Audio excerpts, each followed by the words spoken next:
अध्याय 6 पाप जन्मादि दुख वर्णन। गरुड़ जी ने कहा, हे केशव, नरक से आए हुए प्राणी माता के पेट से कैसे उत्पन्न होते हैं और गर्भ आदि में जो दुख भोगते हैं मुझसे कहिए।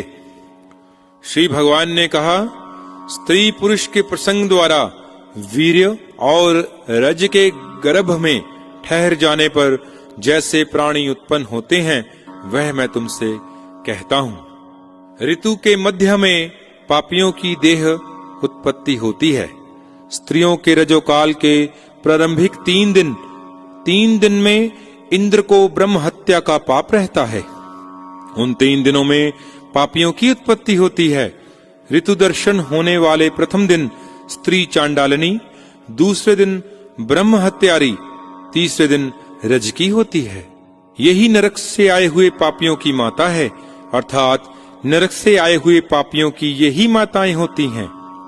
जीव प्रारब्ध कर्मवश देह प्राप्ति के लिए पुरुष के वीर्य कर्ण के आश्रित होकर स्त्री के उदर में प्रविष्ट होता है।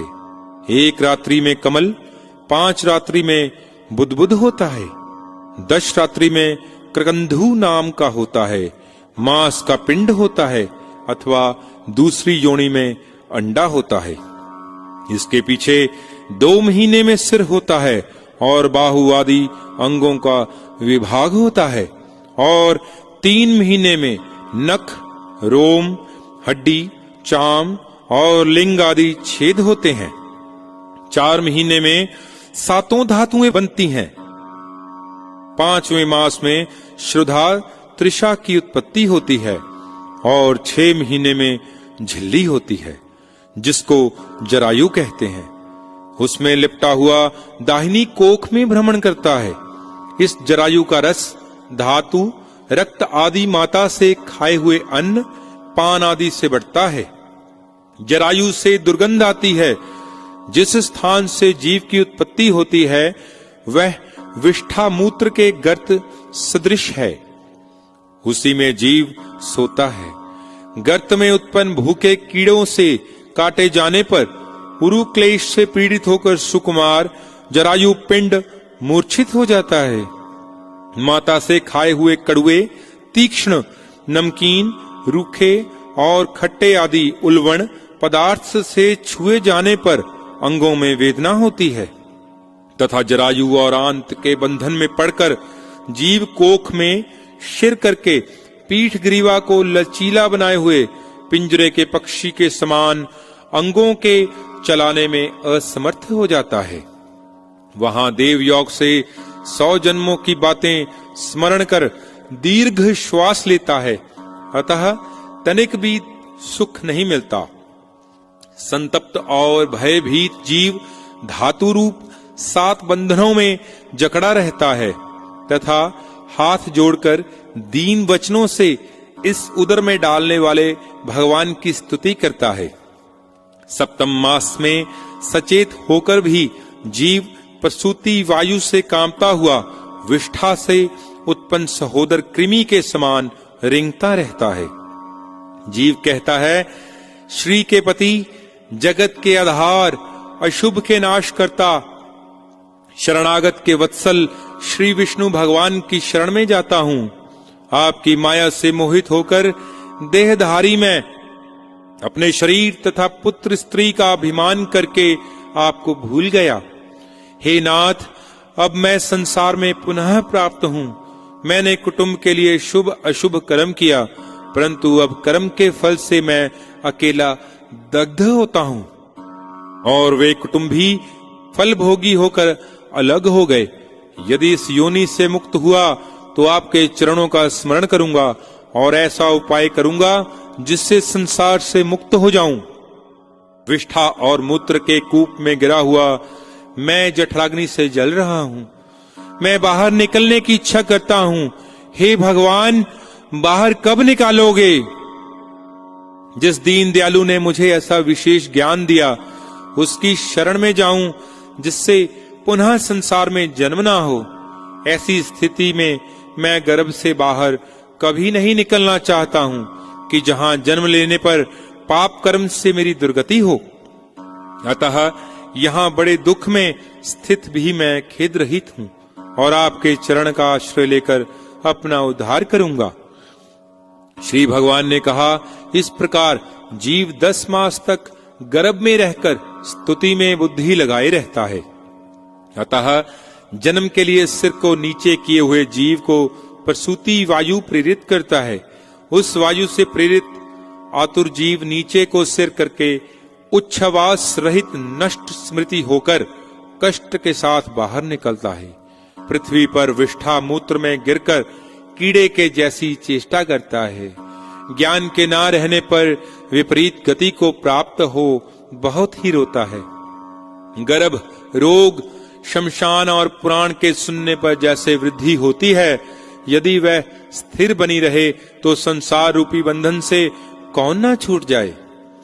कर्म भोगने के पश्चात जब जीव बाहर आता है, तभी वैष्णवी माया उसको मोहित करती है। तब वह माया में लिप्त और परवश हो कुछ नहीं बोलता है। शिशु काल में होने वाले दुख को पराधीन होकर भोगता है।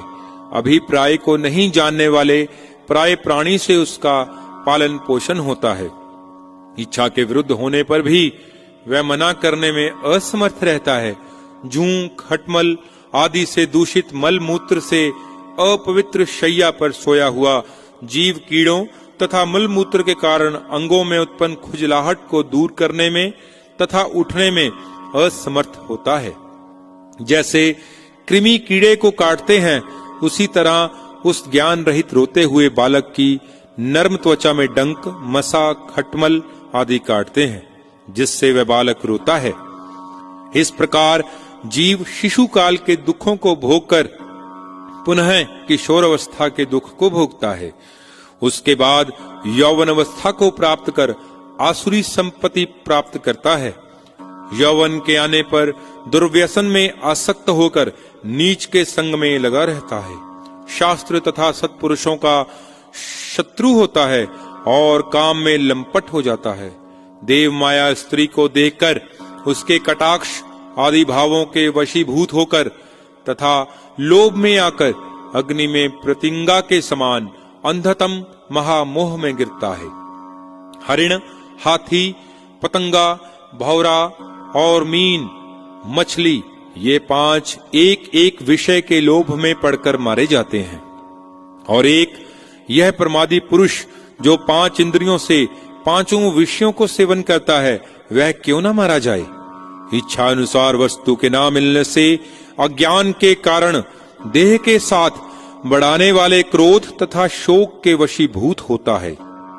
कामी पुरुष अपने नाश के लिए अपने से बलवान से युद्ध करता है। जिस प्रकार बलवान गंजों से युद्ध करने पर निर्बल गज मारा जाता है, उसी तरह वह प्रबल जारों से मारा जाता है। इस प्रकार जो मूढ़ पुरुष विषय की आसक्ति से अति दुर्लभ मनुष्य जीवन का व्यर्थ नाश करता है, उससे अधिक पापी कौन है। पशु आदि 100 जातियों में अत्यंत दुर्लभ मनुष्यत्व है, उसमें भी द्विजत्व अति दुर्लभ है। हे गरुड़, उसको पाकर जो आत्मज्ञान से उसकी रक्षा नहीं करते हैं, किंतु इंद्रियों का ही पालन किया करते हैं तथा उनके हाथ में प्राप्त अमृत के समान तारुण्य प्रमादवश नष्ट हो जाता है।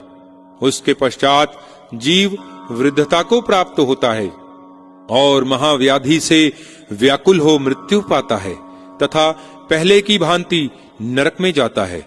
इस प्रकार भुक्त भोग्य कर्म फांसों में बंधा हुआ पापी मेरी माया से मोहित हो कभी वैराग्य को नहीं प्राप्त होता है। हे गरुड़, इस प्रकार मैंने तुमसे पापी और अंत्येष्टि कर्म से रहित पुरुषों के नारकीय जीवन का वर्णन किया। अब तुम क्या सुनना चाहते हो? इति 6वां अध्याय समाप्त।